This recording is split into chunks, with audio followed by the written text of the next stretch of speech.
Welcome to the Living Proof Recovery Podcast. We're your hosts. I'm Evan. This is Brian. Tonight we have Kris with us, and he's going to share some of his experience, strength, and hope with you guys. So we'll just go ahead and get this turned over, let you introduce yourself, and kind of give a little brief rundown. Cool.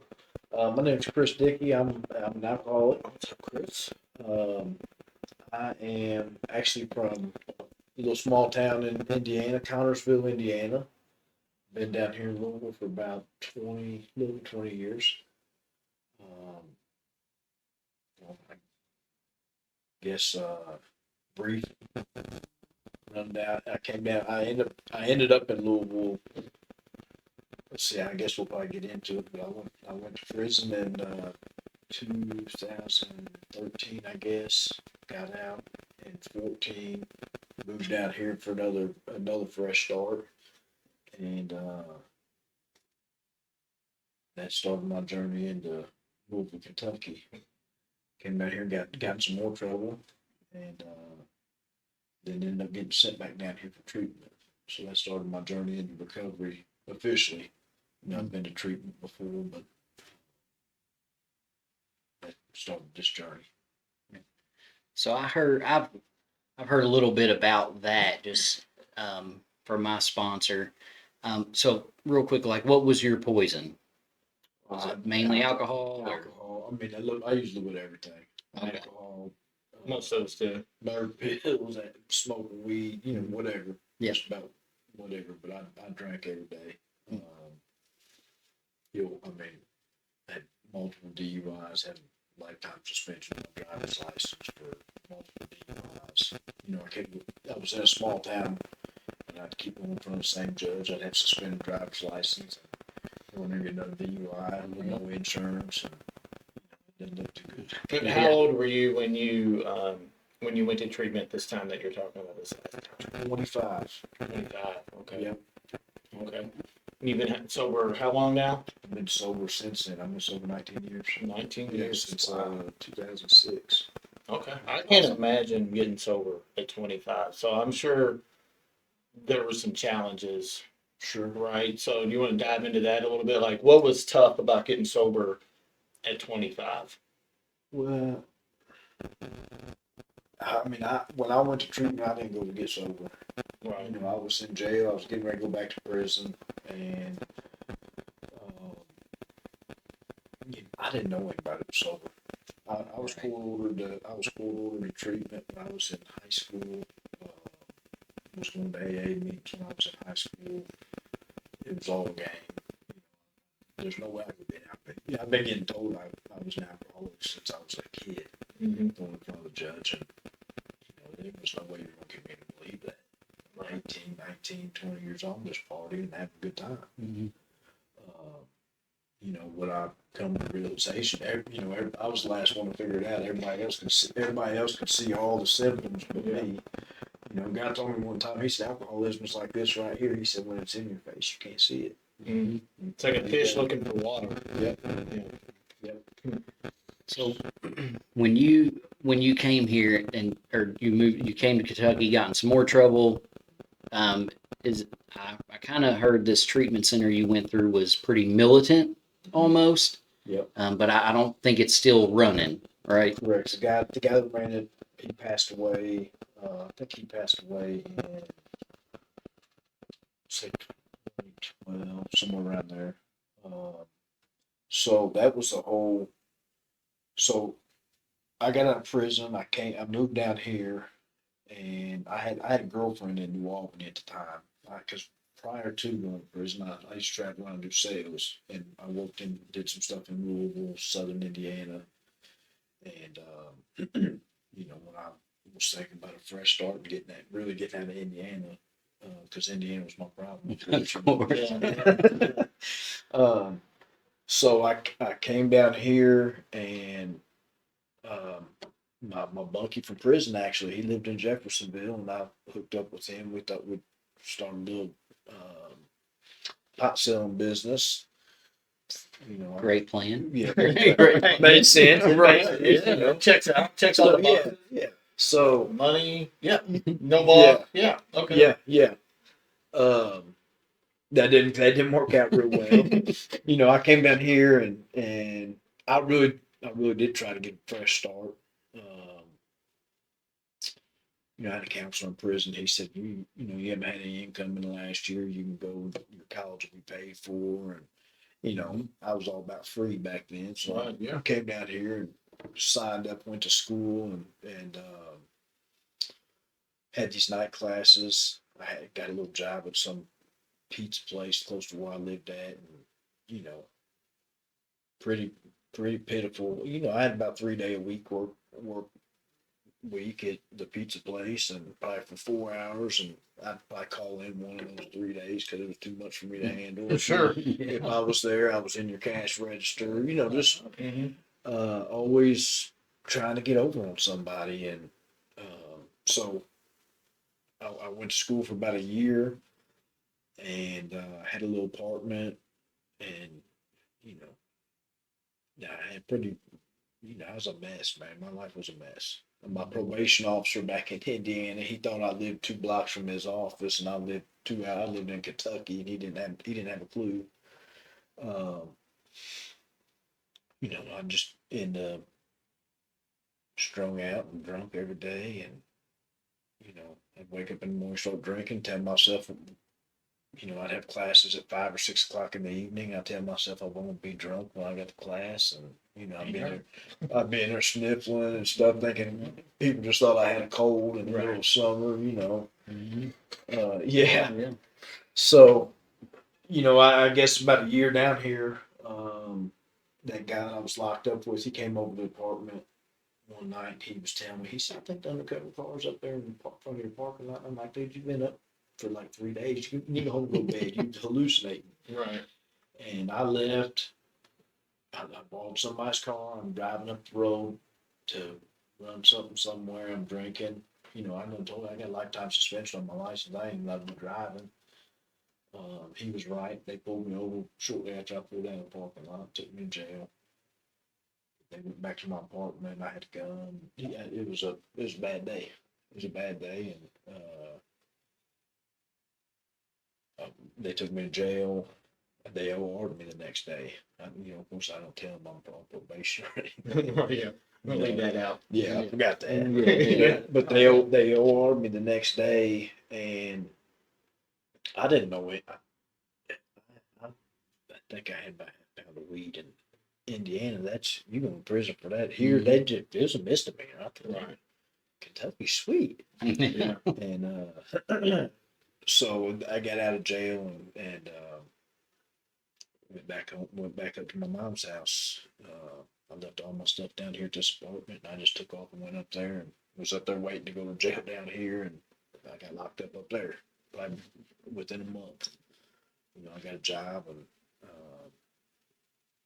you know, I was a strong starter, but not a real good finisher, man. I can make a good first impression and get my foot in the door and get a job, and then you catch me stealing or something, you know, whatever, Right. or I'm flopped out, you know, blacked out, talking reckless to somebody, just whatever.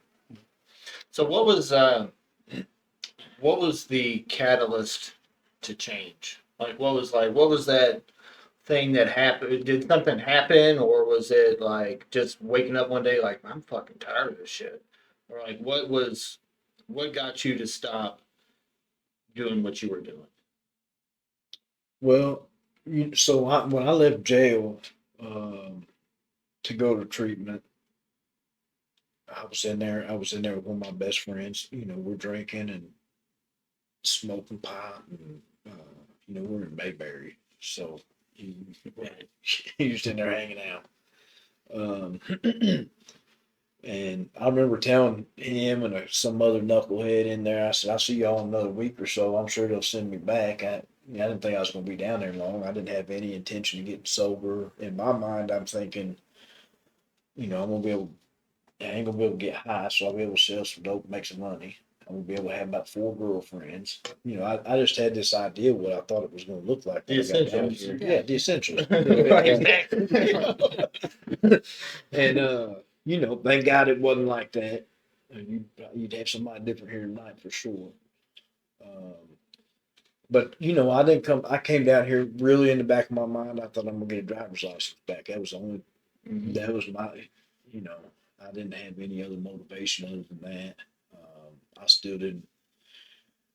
I didn't acknowledge that the problem that I had. I had legal problems. Right. I had bad luck, is what I thought I Mhm. had.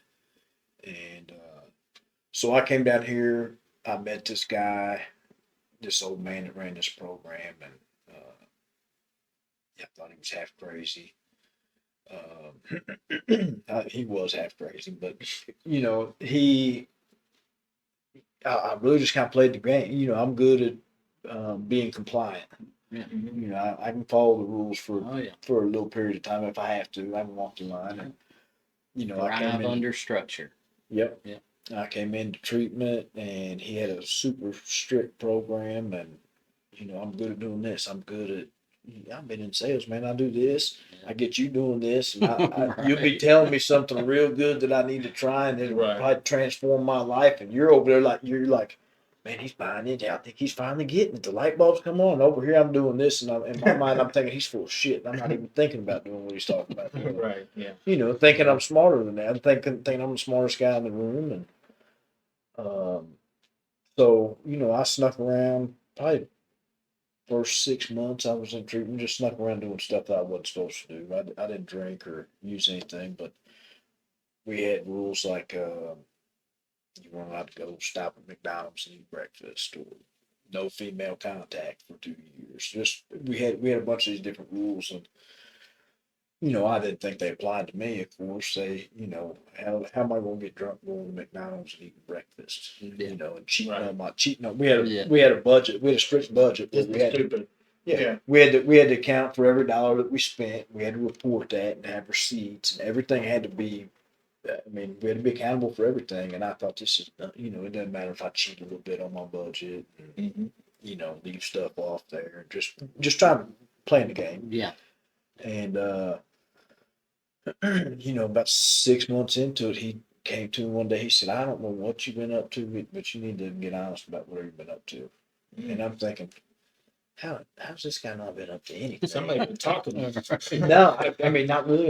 Nobody really knew other than the guy I worked with, and he was into all kinds of stuff. Right. But I was good. I was good living a double life, man. Everybody in the house thought that I was doing what I was supposed to, because I come home and hold you accountable, but I was just sleeping in the back of the van down at U of L, whistling at girls, and just doing whatever I wasn't supposed to be doing, and come home and being a big hypocrite's what I was doing. But I went to bed that night, and I had a sponsor. We had to have a sponsor, so I had a pretend sponsor. I'd call him and ask him to score the basketball game, or we never talked. Everything was superficial. We never talked about what was going on with me, and we we just never talked about what the problem really was.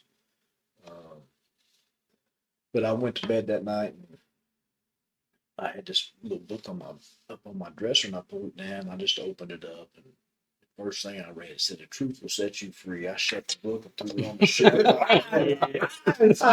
They don't know Ryan, the guy that ran the program. He would take you back to prison and just do this and just wave at you and tell you, "Bye, Yeah. have fun." So, I thought, man, I don't know how honest I'm gonna get, but the next morning I woke up. That's the first profound spiritual experience that I know for sure that I had. I got up the next morning and knew it was going to be okay, that if I didn't do something different, my life was never going to get any better. So not really anything not really anything profound that shifted, other than, I guess, just a moment of clarity, man. Yeah. Seeing that the truth will set you free. I've been hearing that all my life. I ain't never been interested in the truth too much. Yeah. And I guess it just felt different the next morning. I felt like whether I had to go back to prison, whatever the outcome was, it was going to be okay. So you were in this program for was it a 2-year program? 2 years. 2 years, and you completed that program. One thing I was told was that when you guys were in this program, that the healing place was down there in the same vicinity as where this was at, correct? And We- you all would trudge, so you all would pass each other because Tony's my sponsor, so Mm-hmm.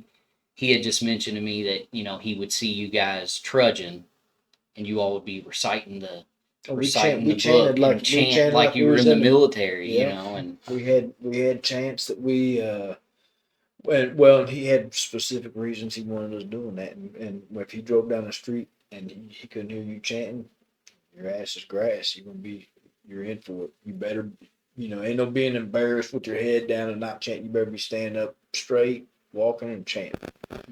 And for different reasons. I mean, we walk through a lot of bad neighborhoods where people want to sell you drugs and stuff. And if you're chanting, they think something's wrong with you. If you're walking through chanting, you're not allowed. Somebody standing over here trying to get your attention. There's a naked chick over here, whatever. You better keep your head straight forward. Don't look over there. Don't look behind you. Just keep on walking and keep on chanting.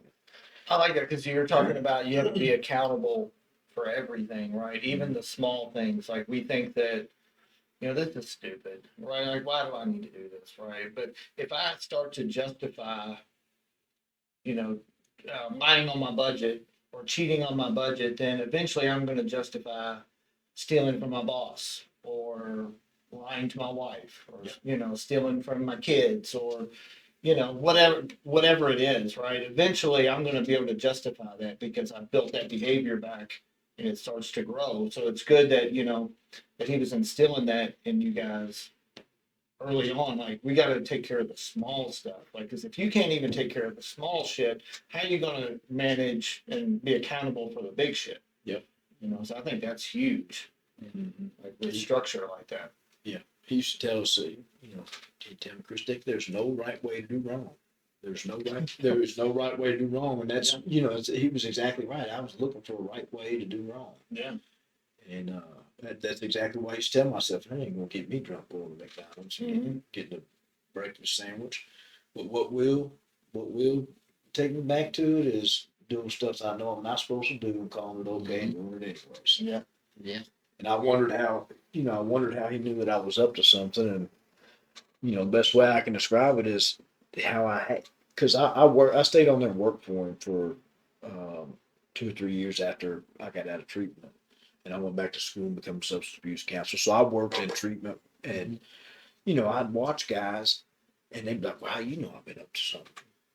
Because I know, man. I know. I am you, bro. But what? I think about it, and here's how you know what it looks like when you're getting ready to steal something, man. You look around, make sure nobody's looking. I must look like that all the time, man. Just always looking around because somebody's getting ready to find out. I remember they'd have these little house meetings, and the house leaders would, they would all go up in the room upstairs and have we call it tribunal. So they'd go up there and have this meeting. And man, I'd be down there sweating bullets. I think, man, they must know that I wasn't where I was supposed to be. They must know I done cheated, lied on this budget. And they must know about this. And I stopped by that girl's house, and they're going to find out. That double life is exhausting, man. It is. Like, I lived it for most of my life. Mm-hmm. And just like always, we were talking about it last night at Tony's, like always thinking it's today the day. Yeah. It's today the day that I get exposed for being the fraud that I am, for being the liar, the cheat, the manipulator, because it's coming. Yeah. Like, that day's coming, but I don't know when it's coming. So it just leads to just constant fear and tension and just anxiety, and that's probably what he could see in you. He's probably like, man, this 100%. kid's hyper vigilant, just like always, like 100%. looking around, like, when's the shoe gonna drop? Not just uncomfortable. Yeah. Yeah. Well, I don't know when that shift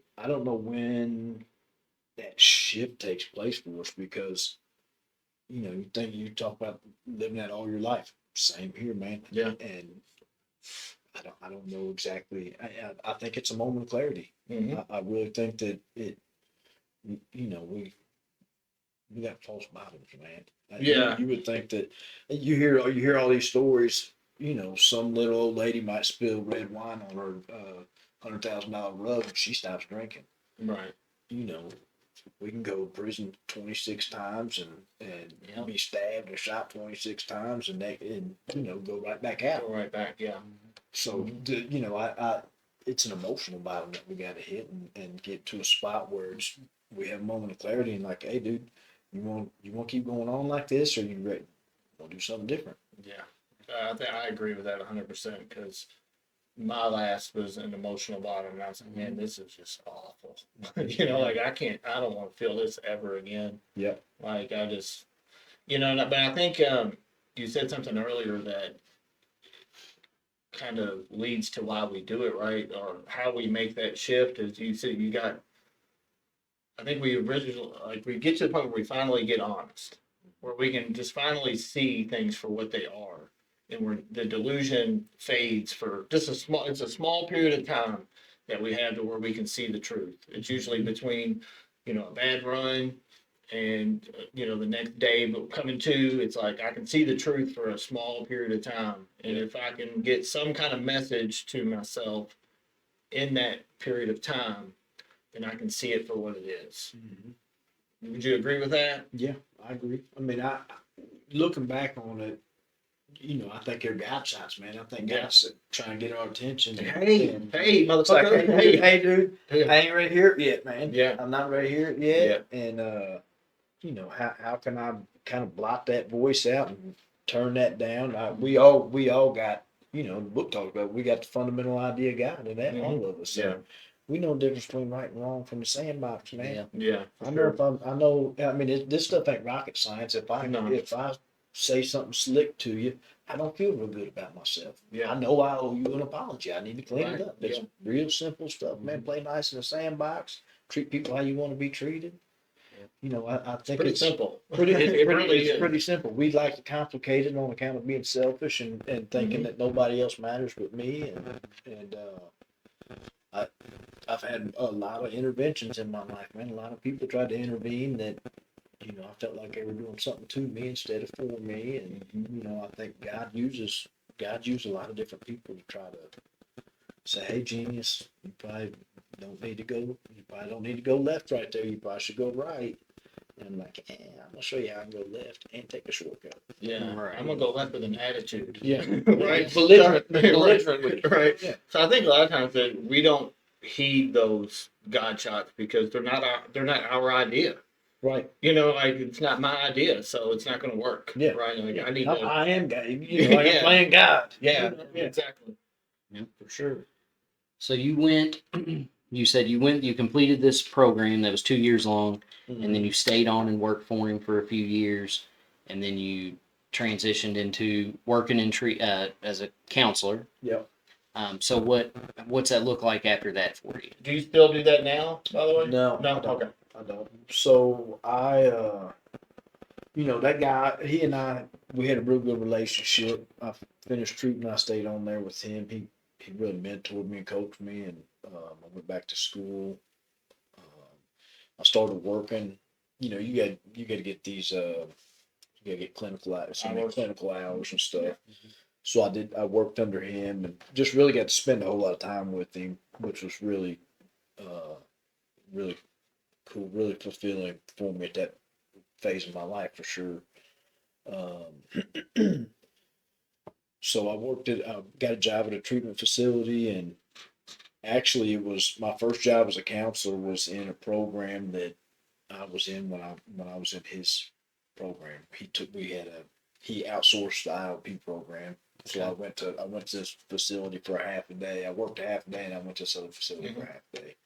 So that same IOP program that I was in, that was my first job as a counselor, was being a counselor of that program, which was pretty cool. That's what I said. It probably felt pretty cool to go back. Full circle, yeah. Mhm. And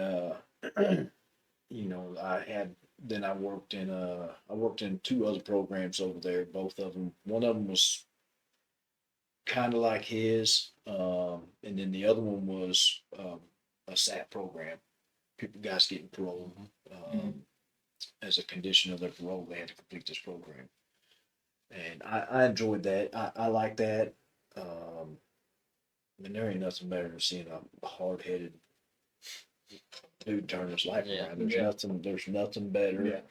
Yeah. Most of society's done wrote them off. And and then the flip side of that is you got leverage too, which, whether people agree with or disagree with it, leverage gets people to do things that they don't want to do. And here's how that changed my life, man. I had to I had to act my way into a different way of thinking. Mhm. And if I didn't have, if I wasn't in a jam, there's no way I was following directions. And I had to walk on this line. I remember him telling me he gave me a whole bunch of stuff to do to stay there. Um, one of the things he told me to do, he said, "Why don't you figure out how much time, I'd be sleeping in the back of the work van or something, and I was getting paid to do a job that I wasn't doing." He said, "That's stealing." I said, "Man, that's really great." He said, "No, somebody's paying you to." My attitude was that I was probably making $7 an hour laying carpet, and I thought, man, this is hard. They're getting their $7 an hour. My $200 a week, they get that from me just getting out of bed. And that was my attitude. Right. And he said, "Why don't you figure out how much time you stole from those people?" I said, "Okay." So I came back in there and I said 20 hours. He said, "Well, double that." He said, "We know you're a liar." He said, "Double that." He said, "Get your checkbook and write your boss a check for 40 hours and like $7 an hour, however much I made." He said, "Write him a check." He said, "You take that to your boss tomorrow and tell him, here's your money, I'm going to steal it from you." And I said, "I don't think that's a good idea." I did it. But he had me do a bunch of stuff like that. And I never, ever gave anybody an honest day's work for an honest day's pay in my life. You know, I, that was beneath me anyways, work for $7 an hour. I'd rather just stay home, make zero, I guess. I had just had a terrible attitude and he stuff like that. I'm trying to think of some other stuff. I remember, I used to we had to ride the TARP bus across town to work, and if we were in trouble, we rode the TARP bus. So I was on the TARP bus most of the time. Right. But I remember that reading acceptance is the answer in the back of the book. I'd have to stand up on the back of the bus when I'd sit down. I'd have to stand up on the back of the bus and I'd have to read it out loud to everybody Strangers. everybody on the city bus. Right. I was just carrying the message. Like, well, you man. accepted already. We're Yeah. tired of hearing this shit. So, and I can remember when I get on there, I was be kind of mumbling, talking low because I was embarrassed to do it. And, I got in trouble for that. And he told me, he said, "You better hope that nobody else holds somebody else accountable when you were in the room. Because if you ain't the first one to report somebody doing something they ain't supposed to do," he said, "you're going back." He said, "I'm sending you to prison." And So you're just really taught me about accountability. And, the other thing he really instilled in me is that if it's okay, if I let you slide doing something that you ain't supposed to do, the very first person it's got to be okay for is me. If I let you steal something in the store instead of paying for it, and I just turn my head the other way, it has to be okay for me if I let you do it. Yeah. Mhm. And I didn't, I had all the jailhouse, "Oh, I ain't a snitch," and all that Right. crap. Oh, stupid shit. And it didn't have anything to do about holding you accountable. Hopefully you get some benefit from it.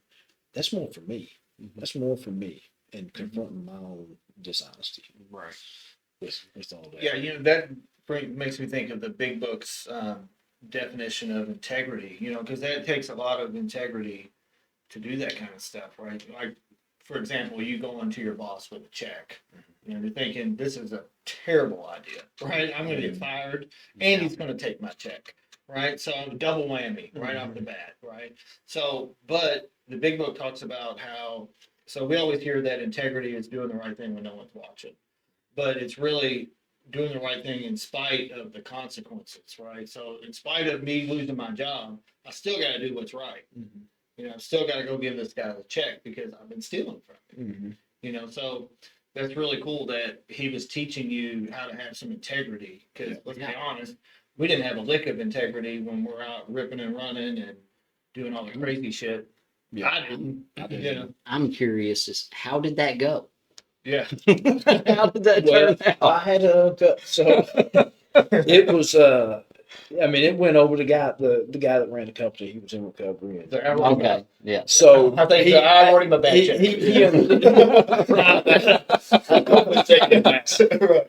But I had a whole lot of lessons, man, that I didn't necessarily get when I was in the midst of it, man. Right. I remember complaining.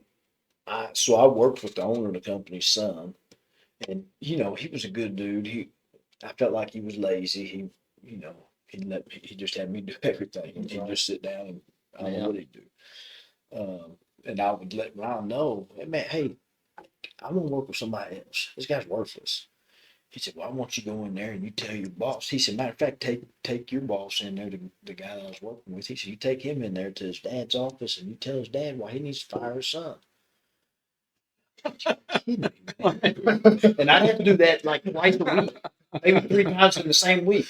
So I take you in there. Keep up about you. I take you. I work with you.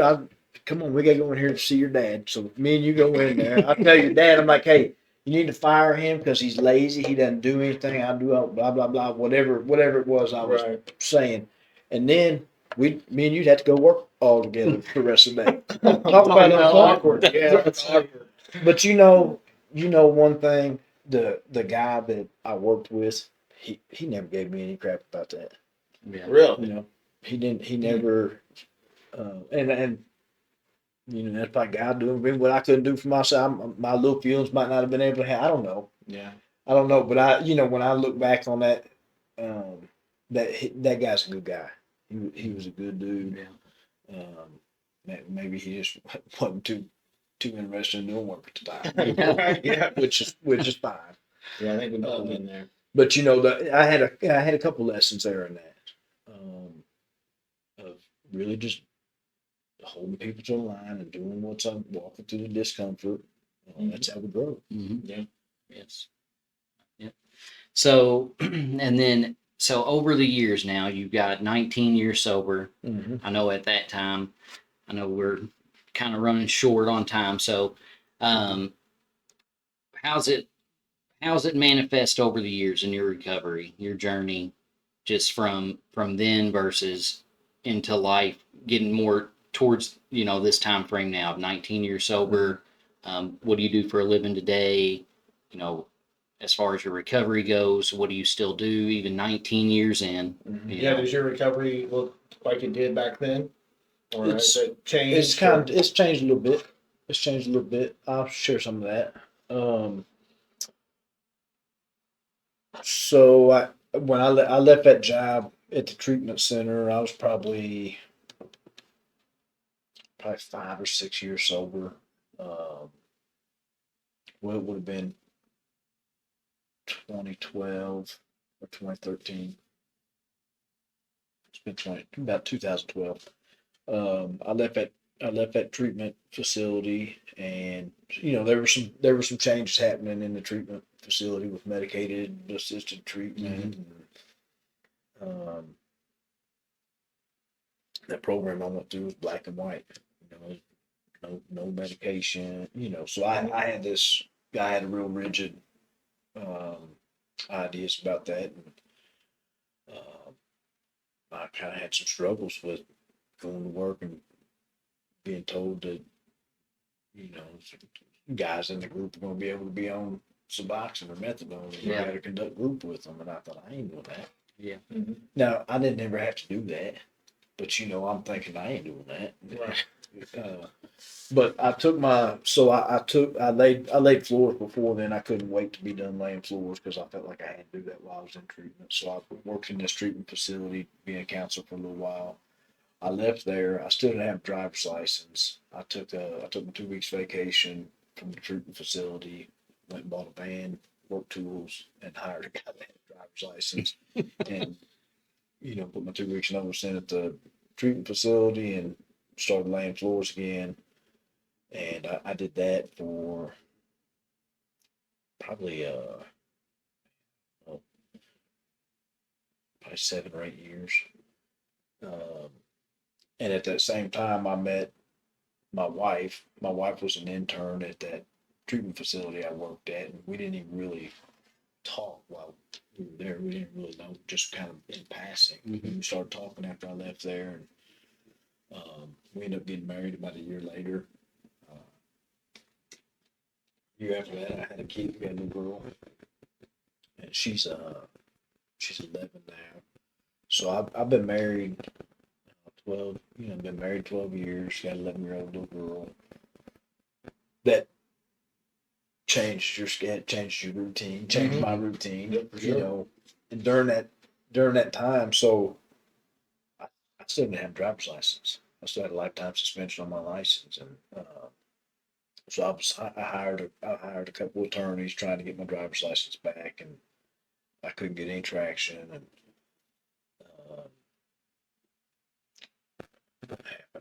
I ended up crossing paths with an attorney that rewrote the law in Indiana by getting your specialized driving privileges. So contacted him, hired him. He got me a restricted license to drive back and forth to work and all that stuff. And then a year later, I got my driver's license reinstated. And then a year after that, he got me an expungement on all my record cleaned. How many DUIs does it take in Indiana to get a lifetime suspension? I couldn't even tell you. I couldn't tell you. I think I had. I couldn't even tell you how many I had. Maybe Yeah. 4. Okay. And I think 2 or 3 of them were felonies. So I had a habitual traffic violator. Okay. Is what I was. So I had a lifetime suspension. I had a 10-year suspension or a lifetime suspension. I got caught driving twice after I had that lifetime suspension. Yeah, that was So that was what really Led. Yeah. hammered me. Yeah. Okay. So that's what they sent me to. It's called HTB. They sent me to prison for that. Well, everybody always says Indiana doesn't play. They don't You play. know, they don't play. On So, nothing. I'm still kind of baffled by how Kentucky handles things. right. Which is fine. But so I guess over that course of time, I got my driver's license back. I'm raising a little girl, and I'm married. Just kind of living life, man. It's been good. It's been real good. I bought a little house when I moved out of that treatment place. I bought a little house before I ever met my wife. Went to the bank and they said they'd give me money to buy a house. I finally found a house and bought this little house. I lived there got a dog, and shortly after that, my wife came along, and so I guess my routine changed. I lived close to the Ice House, is where I lived at. I lived over by Germantown, and I worked right there at the VOA, right around the corner from there. So, when I lived there, I was able to walk back and forth to work or ride a bike or whatever. And my as far as my meeting schedule went, my recovery routine, I'm still probably going to about 5 meetings a week then. Sponsoring guys, doing, involved. I've had a lot of different service positions within my home group or within, IGR, treasurer, just different Right. service stuff like that. I took meetings into the jail for a while, downtown for a couple of years. So I've had different things like that throughout my recovery. We moved further out. We moved probably a few years later. We moved, and my meeting schedule still was pretty consistent. My sponsoring guys still doing all that stuff, and I've continued to do that. I still go to meetings. I still sponsor guys. I think some of them just by name because you know how Yeah. guys. But what's changed? Let's see. Let's go back just a little bit real Mhm. quick because something I noticed, and it kind of goes into what you're maybe getting ready to say about what's changed, right? Mhm. Is that we think that a lot of times when we get sober that we're looking for these experiences, right? These spiritual experiences, and they've got to be huge, Mhm. right? And a lot of times we overlook these little small ones that we're having, right? So you mentioned earlier that you started a flooring business, right? Mhm. But you didn't have a license. So what did you do? You went and hired someone to drive for you instead of driving anyways, Mhm. right? Like you would have in the past. I want to. Right. So right. But you didn't, right? So that's this psychic change, like this Yeah. thing is taking place in you. So these things are happening, right? These changes are happening, but a lot of times we don't notice them because we think it's something small. Mhm. You know, we don't think it's a big deal. I'm just doing what I'm supposed to be doing. I'm not supposed to Yeah. be driving. So, but that's goes totally against your nature, Sure. right? So that just shows that, you know, this thing is working, even though a lot of times we don't realize, not that you didn't think it was working, Mhm. but a lot of times we don't notice these things because we're looking for these huge shifts, which that is a pretty big shift Yeah. in thinking, but we don't notice it because it's not a burning bush or it's not Yep.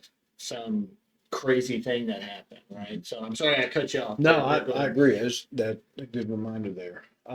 You know, I was thinking about different, you know, you hear peeling away layers of the onion, and Mhm. you're talking about these different spiritual experiences and spiritual awakenings. And I think that it's like a continuous awakening.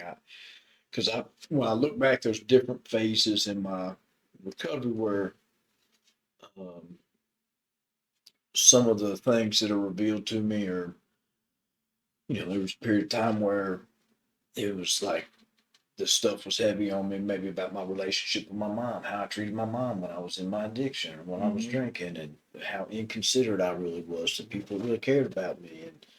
And not that that's any less relevant now, um, but you know, it's like there's different phases of things that Mhm. as you're, I guess, as you progress and as I've progressed in my recovery, that maybe it's time that I look at this stuff. Yeah. I don't know. Maybe it doesn't have that predominant wait until a certain time. I guess I don't know how to explain it, but you know, there's been different things that have been that I've focused on in different areas at different times. I For guess sure. so. You know, I guess I'm trying to think of some examples of some of that stuff. You know, I was focused on getting my amends knocked out. I've had a lot of real good experiences with making amends, and a lot of relationships have transformed on account of that, and really just on account of changing my behavior Mhm. and treating people how you're supposed to treat them. I guess here recently, I would say probably the last 3 years has probably been the most transformational. Aside from getting sober, it's probably been the most transformational in my life. Um, it doesn't have anything to do with recovery, but I've kind of gotten into mentorship with some guys and around some of the work that I do. I do some real estate investing Okay. stuff now, and but it's just really challenged me on a different level. A lot of it parallels with what we talk about in here, you know, inventorying yourself and um, the importance of the importance of charisma, your relationships, your communication skills with people, Mhm. um, being able to articulate yourself, your body posture, having confidence, you know, just all this different stuff about life, and then also being more intentional about your relationships. So it's helped transform my marriage with my wife. Not that you know, we didn't have a bad marriage, but um, interestingly enough, when I get intentional and make it a point to have a date night with her every week and have a date night with my little girl, you know, Mhm. and make stuff intentional like that, make that a top priority, the relationship improves even more. Yep.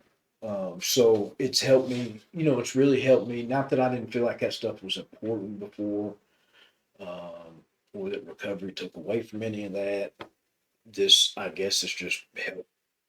Maybe I had to hear from somebody else. I don't know. So it's like an evolution, Mm-hmm. you know, it's For just sure. growth. You Yeah. know, it's like we reach different, you know, I don't want to call them plateaus, but Mm-hmm. you know, like we reach like certain places, and then it's like, okay, in order to get to the next level, maybe I need to do this. Maybe I For need to sure. grow in this area, and then by growing in that area, I grow in this other area that I just was in. You Mm-hmm. know, does that make sense? For sure. Yeah. It's challenged me on a lot of different levels. You know, one of the things I was at an event and the guy said, you need to, you know, I've been hearing all my life. The 5 people you surround yourself with is who Mm-hmm. you are.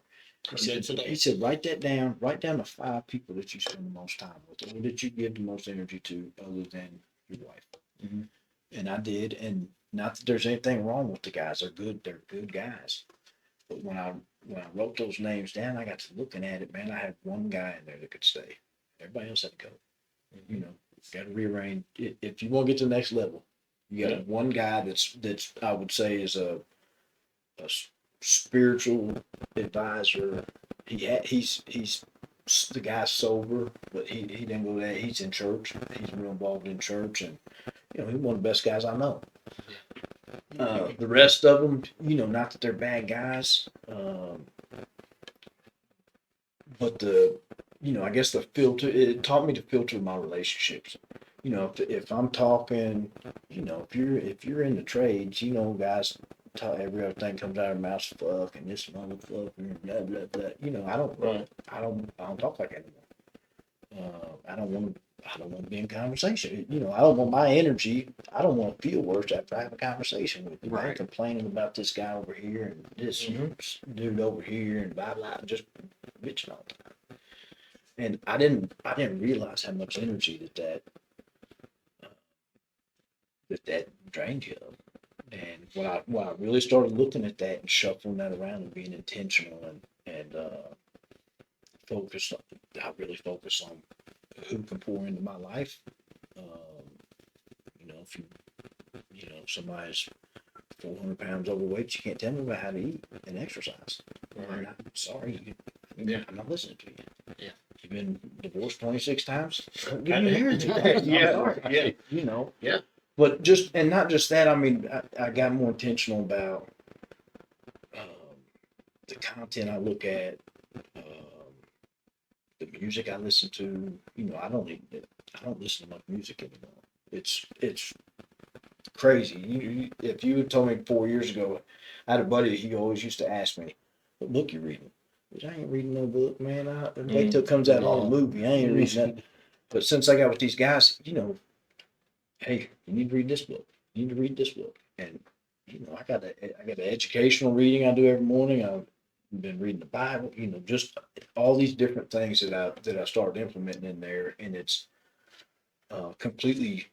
I mean, it's just as transformational as getting sober, man. It's completely leveled up my whole life, the people in my life really challenged me more so. You know, people in recovery, a lot of people in recovery let stuff slide. They're like, you stole $50 from your mom. It ain't like you stole a car and crashed it. You know, that it's like you talk to enough people, somebody will co-sign your stuff. Yeah, it's okay. Yeah. Not and did you drink today? No, then you had a good day. Yeah. We talk about that kind of stuff all the time about, you know. I want people you know, and I want to be surrounded by people that's gonna help me level up. If you see me on some good shit, tell me. It's a different mindset. Tighten up. Yeah, absolutely. What you're doing is not right. I'm not calling you know. The other thing, just this past year, man, I got back into church. Got a good relationship with, I'm friends with the pastor. That's been kind of an interesting ordeal. Business deal got me involved back in the church. Yeah. Hadn't been in church since I was a kid, and you know that's been another transformational thing. My kid, my daughter, and I got baptized together. That's awesome. You know, my wife's never been to church before. She started going to church. She got saved about a month or two ago. So, you know, just I see a lot of things that's completely shifted here, certainly in the last 3 years within my family relationships, making it a priority to win in the home, you know, different business things, and really looking at how can I be the best, how can I operate at the top level, in all my affairs, really. Yeah. So really 6 and 7, man. How can I, you know, 6 and 7's about how do I get straight A's instead of saying that a C is okay and just do just enough to get by. Yeah. How do I stay striving for A's, and how do I get A's?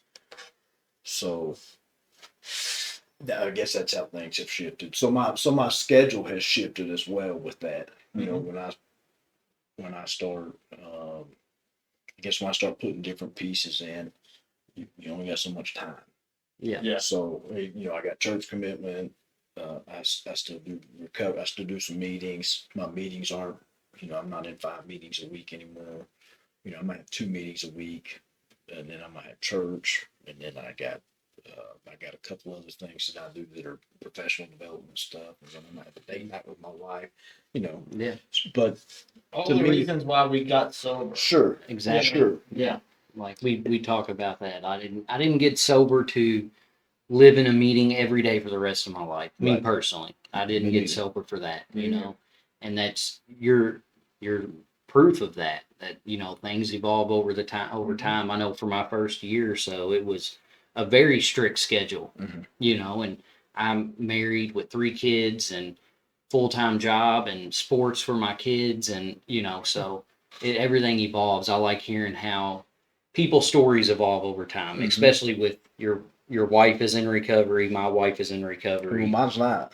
Oh, I she- thought you all. I thought no. I assumed she was since No. okay. No. Most people that work in treatment, She, if Or there's a such intern. thing as He normal, was in- she's that.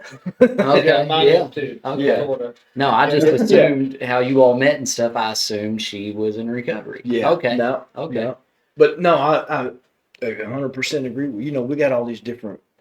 We got different hats we got to wear, Yeah. and that's what we got sober for, to be able to participate in life. Exactly. And to me, they're all pieces of the puzzle, man. Mhm. They're all pieces of being fulfilled and being who we're supposed to be. That's I awesome. think that's what we get sober for. Yeah, Be the best version of be who God made you to be, man. Yeah, stop settling. Yeah. I got settled my whole life. It gets to the point where it's like, I'm tired of settling. Yep. There's more. Yeah. That's a guy used to tell me, like, I smell more. Because I would tell him, like, I'm doing the bare minimum. He's like, I smell more, Ryan. I smell more. There's Yeah. more. And I'm like, fuck, he's right. Yeah. And I'm glad you brought up all this stuff in the last, I don't know, 15 minutes or so, because it's inspiring. Because I'm kind of going through that now where I'm trying to do different things. Mhm. And there are certain things that successful people do. Right. A lot of them have in common. One of them is reading. Mhm. And that's some place where I need to step my game up. I need to start reading and learning and Mhm. educating myself.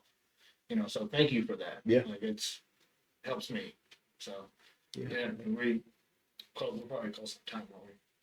Yeah. We got a few minutes. Few minutes or so.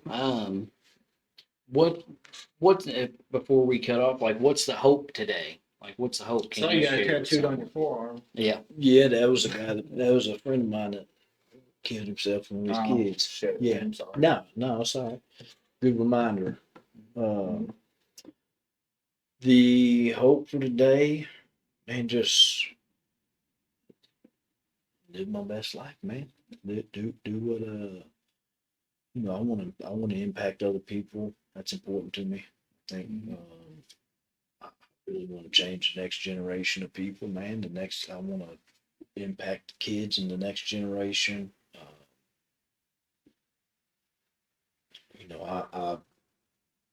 I'm an entrepreneur, so I really want to inspire kids to go at, like my little girl. I want her to know that you can go make your dreams come true. Mhm. You don't have to go to school. You don't have to go to college. I mean, I'm trying to get her to drop out of 6th grade right now. Right. Where? So I guess I do have a question, because you said your daughter's 11. My oldest, my daughter, she's 11. Mm-hmm. Does she know that you're in recovery? Have you had that talk with her, being 11 years old? Because I still haven't had that discussion with my daughter. So I'm coming up, God willing, coming up on 4 years Mhm. sober. She's not dumb. Yeah. She hears things. She knows that I have a podcast. She hasn't listened to it, obviously. But I haven't had that talk. Have you had that speech with your daughter, or that talk? We haven't had a formal talk like that. And I don't even know what she asked me one time. Something I don't even have any idea where she heard of that, but she said something to me about, Daddy, what was prison like? I thought, how do you know? Yeah. I'm thinking, how you know anything about that? Right. But she's been to meetings and stuff with me. I'm selective of clients take her to meetings, not because I don't want her. It's a spiritual, it's a spiritual realm, and I want to introduce her to all that. But some of the meetings you go to, the language in there, I don't want my kid hearing. Well, also you had brought it up earlier about about people pissing and moaning or just complaining all the Yep. time. You Yeah. don't want to be around. A lot of times, sometimes that's what That's- meetings that- are. that And it's is, like yeah. I don't want to surround myself Yep. with that energy. I find myself struggling with that a lot. Yeah. Like this is not. Well, and I good got, for and me. that, and You know. I got to, I'm kind of going through some of that right now too, man. Shifting some of the, I'm super selective of what I entertain. I Mhm. think everything's programming, and I'm real particular with what I'm gonna be programmed to listen to. Yeah. And but with that being said, the responsibility is mine to find if this meeting over here I feel like is hung up on some kind of outside issue over here. Find something that's in the book, and For sure. Yeah. But back to your question, we haven't had a formal talk about that. She's heard me. She's heard my message. She's heard me speak at a meeting before, and she was at a meeting. She went to a meeting with me the other day, and I gave a guy a token, a 4-year token, and so she's been around a lot of people in recovery. The extent of things we haven't really gotten into. I assume we'll have that talk one day. I think when she's probably a little bit older, and probably kids introducing her to what pot is and all Yeah. that crap. So it'll definitely be a conversation to have. I think I think in my eyes, the most important thing I can do is just walk the walk, man, and show her, Yeah. Yeah. show her that it's, Absolutely. Yeah. we don't drink in my house. We don't drink in our house. Yeah. Right. My wife's not alcoholic. She can have a beer or something if we go to a 4th of July party or something, and she might have a beer once a year or something like that. She's Right. but my kid doesn't see us drinking. And I think that's the biggest thing, setting a solid example. Yeah. For her. Yeah. For sure. Okay. So I'm not behind. Maybe we both are. That's all I right. just had a conversation with my daughter recently. She's 13. Okay. So She's probably a little more closer to that for age. sure. And that's kind of where I was kind of waiting, and I was like, I don't know if now's the time. And, Yeah. some personal things happened, and I was Well, like, now's the time. How was that received from her? Very positively. She, like he said, she's not dumb, but she didn't know. I told her a lot of my story, because she was struggling with some things, some mental health things. Sure. And so in order to kind of open the door, I was like, this is a two-way street. I was like, so if I'm going to ask you to be vulnerable with me, I need to do the same. So, and we kind of trying to build some trust, there. So I opened up to her, and she was just like, wow, like I didn't know that, but it really, it strengthened our relationship, Yeah. and it got her to open up and talk about some things so that we could get her the help that she needed. Yeah. So, Good. and I did the same thing with my boys. It was kind of, they were a little bit older, but the same thing happened with one of my sons. Yeah. He was like, oh, now that you're telling me this, I'm going to open up and tell you something. And I think it's a necessary conversation to have just because of, genetics and things like that. But there is, I think, a time and a place, Sure. That's appropriate so that it can be received the way that we're trying to get it to be received. Right. Well, I think the other thing for me that I think is important is she doesn't need to know all the Details. Yeah. specifics. Right, yeah. Really about, and really the thing that's relatable and that in recovery, when somebody's sharing their messages, it doesn't, the circumstances doesn't really matter. Nope. How this is how I felt. This is how I dealt with how I felt. Yeah. When I was afraid, if I'm backed into a corner, I'll lie. Mhm. Or if if I'm super selfish about something, I'll steal. Or whatever the situation is. This is how I felt, and this is how I dealt with it, and this is why it was unhealthy. Yeah, It's because just a bigger circumstances aren't a prerequisite if you're going to drink or not. Because I drank when I was happy, drank when I was sad, Mhm. broke. Right. had money, you know, it didn't matter. Tuesday. Tuesday, Wednesday, raining outside, sunny outside. Didn't Well, matter. the biggest thing I think too is make sure that they know that, hey, I love you. And Yeah. there's nothing, no matter what, there's nothing you can ever do that would make me not love you. Yeah. You know, you don't have to earn my love. Yeah, we had that talk. When we had that talk, I told her that, and she hugged me for the first time in a long time. Yeah. Like a real hug. It wasn't like, oh, Dad, you're awkward hug. It was Yeah. like a real hug. You know, I Yeah. was like, wow, it's powerful. I mean, that's you know, that's the most important. That's one of the most important things to me, man. Is I want to be connected with my kid, and I want, you know, that's what I tell my wife. And we're lucky we got another 7, 8 years with her in the house. Right. That's what I tell my wife all the time. She can drop out of school tomorrow. She can hang out with me every day. You know, I got 7, 8 years with her. I'll take all every day with her. You know, as inconvenient as it would be, and challenging, you know, but I think that's important, man. Connecting with our kids, and you know, that's our biggest job. Yeah. I think that's our biggest That job. is our job as dads. Yeah. Yeah, for sure. Yeah, Cool, man. man. Well, Yeah, thanks for coming out, dude. Yeah. This was Yeah, fun. this was awesome, man. Yeah, This was thank you, this was guys. our first time meeting. yeah. We haven't had a guest yet where we just met for the first time All before right, they well, come in. You know, hey, we talked for it's what, never- It was 3 good, minutes. man. It's a good conversation. I Yeah. enjoyed this. So we definitely appreciate it, man. Yeah.